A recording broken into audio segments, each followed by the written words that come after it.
Selebgram Erika Carlina mendatangi Polda Metro Jaya untuk melanjutkan laporan dugaan pengancaman dan penyebarluasan data pribadi oleh mantan kekasihnya DJ Panda. Erika mengaku terancam secara psikologis dan fisik, termasuk janin yang ia kandung.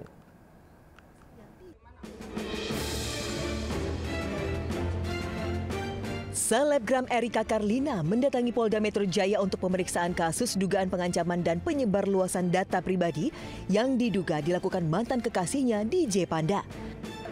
Usai pemeriksaan 4 jam di Subdit Renakta Ditreskrimum Polda Metro Jaya, Erika mengungkapkan bahwa kedatangannya juga didampingi keluarga dan kerabat. Ia juga membawa barang bukti termasuk foto USG dan data pribadi yang disebarkan tanpa izin mantan kekasihnya. Aku dari awal udah akui ini kesalahan aku yang harus tanggung jawab. Aku nggak perlu pertanggungjawaban dia, cuman memang aku melaporkan minta perlindungan hukum karenanya ada ancaman yang membahayakan janin aku. Kalau tidak, pasti sampai kapanpun ini tidak akan terekspos. Karena selama 9 bulan aku berhasil kok nutupin ini kok. Erika mengaku sempat mendapat ancaman dari grup sosmed mantan kekasihnya yang beranggotakan 500 orang. Erika juga menduga informasi kehamilannya yang selama ini ditutupi disebar oleh mantannya di grup tersebut. Dari Jakarta, Rizky Falufi, iNews melaporkan. Sejumlah pasangan muda-mudi asal Bogor dipalak seorang pemuda bermodus parkir liar di Bundaran HI Jakarta Pusat.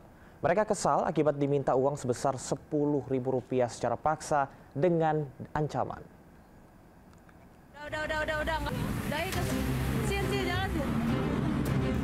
Sejumlah pemotor yang parkir di kawasan Bundaran HI tiba-tiba didatangi pria yang mengaku sebagai juru parkir di Jalan MH Tamrin, Menteng, Jakarta Pusat. Baru nyampe diminta duit parkir, karena apa? Karena dia itu mau pulang.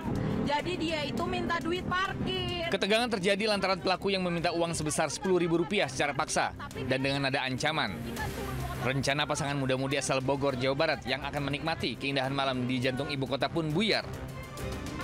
Video aksi premanisme modus parkir liar ini pun viral dan menuai komentar negatif dari warganet. Sejumlah pengemudi ojol yang biasa mangkal di lokasi mengaku resah dengan aksi pemalakan ini. Mereka berharap polisi turun tangan dan menindak pelaku agar tidak lagi mengganggu kenyamanan. Dari Jakarta, Rani Sanjaya, iNews melaporkan. Tidak terima diinterupsi salah satu komunitas ojek online. Diskusi transportasi Kementerian Perhubungan berujung ricuh di kawasan Pecenongan, Jakarta Pusat. Diskusi terpaksa dihentikan dan dijaga oleh polisi.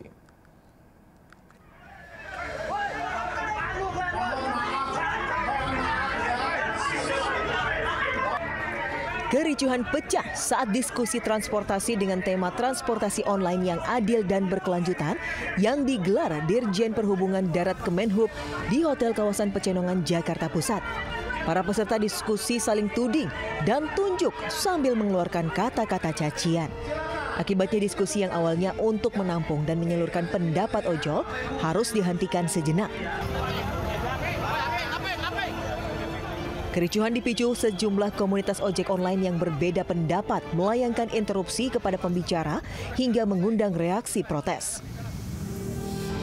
Kericuhan pun berlanjut hingga keluar hotel. Kedua massa komunitas ojol terus terlibat aksi adu mulut hingga harus dibubarkan polisi. Bahkan seorang mak-mak dari salah satu komunitas juga terbawa emosi dan harus dievakuasi. Pada diskusi ini, Dirjen Perhubungan Darat Kemenhub juga menghadirkan perusahaan aplikator, pengamat transportasi, dan perwakilan beberapa komunitas ojol. Selain menolak wacana dijadikan buruh, komunitas ojol juga meminta kenaikan tarif dan potongan aplikasi maksimal 10%.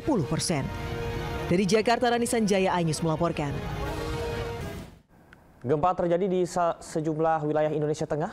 Sejumlah warga dan penghuni rumah sakit pun berhamburan panik menyelamatkan diri.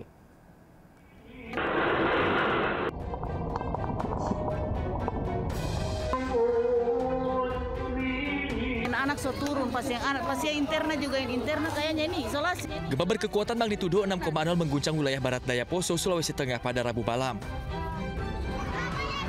Menurut data BMKG, gempa terjadi 70 km barat daya kota Poso dan terjadi pada pukul 20.06 waktu Indonesia Tengah. Sejumlah pasien yang berada di RSUD Poso berhamburan menyelamatkan diri. Gempa juga membuat sejumlah rumah warga rusak.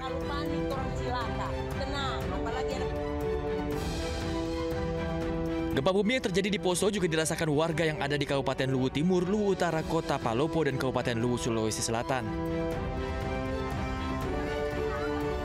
Sejumlah pasien yang berada di Rumah Sakit Terampuang Kota Palopo dan Rumah Sakit Batara Guru Belopa memilih meninggalkan ruang perawatan dengan infus yang masih terpasang di tangan.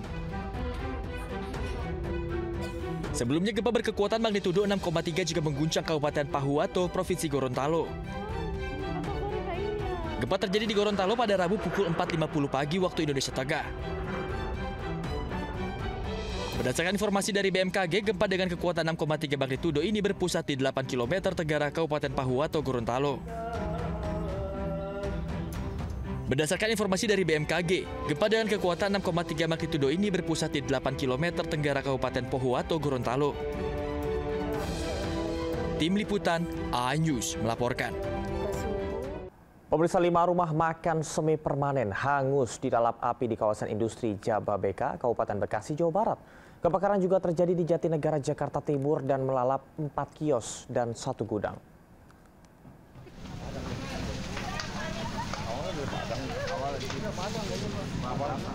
Lima rumah makan yang berada di kawasan Jababeka, Kampung Sempu, Desa Pasir Gombong, Kecamatan Cikarang Utara, Kabupaten Bekasi, ludes terbakar. Api dengan cepat menyambar ke bangunan semi permanen tersebut. 4 unit mobil pemadam kebakaran dari kawasan Jababeka dan Kabupaten Bekasi dikerahkan ke lokasi. Api berhasil dipadamkan 1 jam kemudian. Diduga api berasal dari bagian belakang warung tempat memasak. Akibat kebakaran, kerugian diperkirakan mencapai ratusan juta rupiah. Kasus kebakaran ini ditangani petugas kepolisian Polsek Cikarang Utara dan Mapolres Metro Bekasi. Dari Kabupaten Bekasi, Jawa Barat, Didit Junaidi melaporkan.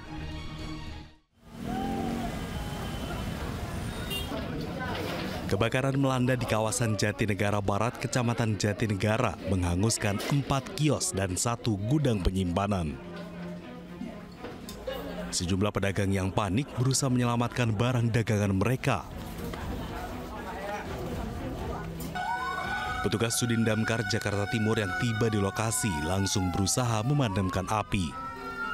Kebakaran diduga berasal dari ledakan gas dari salah satu kios yang terbakar. Api kemudian merambat ke kios lain hingga membakar sebagian gudang penyimpanan pasar Master Jatinegara. Tidak ada korban jiwa dalam kebakaran ini. Peristiwa kebakaran sempat menimbulkan kemacetan di ruas Jalan Jatinegara Barat.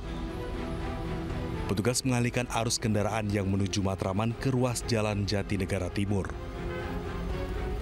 Dari Jakarta, Rio Manik, iNews melaporkan.